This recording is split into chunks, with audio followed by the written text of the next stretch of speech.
Pasca perubahan nama koalisi pendukung Capres Prabowo menjadi Koalisi Indonesia Maju, peta dukungan partai koalisi santer kembali berubah dan kali ini Nasdem diisukan telah menekan kerjasama dengan PKB. Capres yang diusung oleh Partai Nasdem, Anies Baswedan pun disebut telah menyetujui kesepakatan untuk memilih ketum PKB Muhaimin Iskandar sebagai cawapresnya.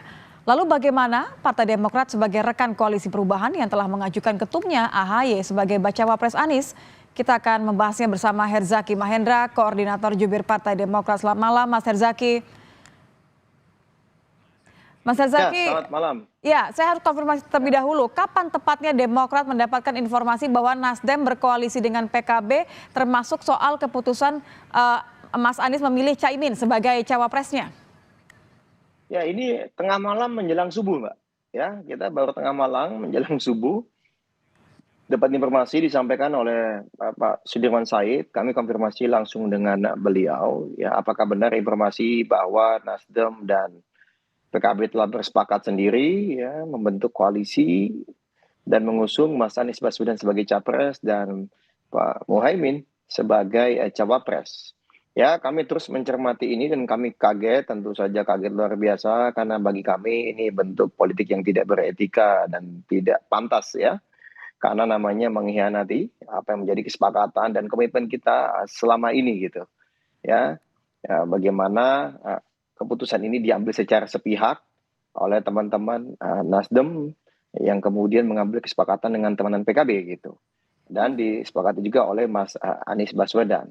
Kami kemudian mencoba mengkonfirmasi langsung ke Mas Anies, rencananya ingin bertemu langsung, tetapi karena beliau sedang di Surabaya, baru landing tadi sore. Tadi sore kami kemudian karena waktu sudah terlalu malam menurut kami, sedangkan sudah banyak pihak yang bertanya, kami mengkonfirmasi kepada beliau. Pertanyaannya sederhana, apakah benar ada koalisi baru Nasdem dan PKB ya, bersepakat untuk mengusung Anies Baswedan dan Muhaimin Iskandar? Oke. Jawabannya ya benar, gitu, benar, ya lalu ya berarti cawapresnya Muhaimin ya katanya. Ya benar, katanya. Ya sudah, kami tutup. Setelah itu kami sebarkan rilis yang mungkin sudah didapatkan oleh teman-teman media maupun publik juga sudah mengetahuinya. Karena bagi kami ini tindakan sepihak, bagian dari pengkhianatan, tidak menghormati kesepakatan. Jadi mohon maaf nih, kalau kita bicara politik ini sama sekali tidak ada gentleman. Dan sampai dengan saat ini yang saya tahu Mas Anies sama sekali tidak ada upaya untuk mengkomunikasikan secara langsung dengan Mas AHY. Padahal 23 Januari 2023 awal tahun ini beliaulah yang mengajak Mas AHY secara langsung, ayo Mas kita menjemput jalan Tuhan, menjemput jalan takdir.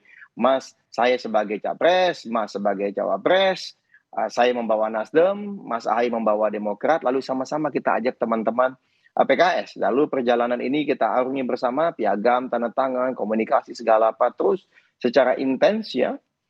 Ternyata kemudian berulang kali rencana deklarasi gagal dan gagal terus berbulan-bulan, tapi ada yang ini datang bertemu sebentar saja katanya sekali dua kali hari Senin atau Selasa, lalu kemudian langsung deklarasi. Nah, ini kan menurut kami benar-benar tidak pantas ya dan tidak beretika karena kami selama ini bahkan setiap kali akan ada komunikasi dengan partai-partai lain atau didekati oleh partai lain, kami sampaikan secara terang-terangan dan terbuka di dalam. Oke.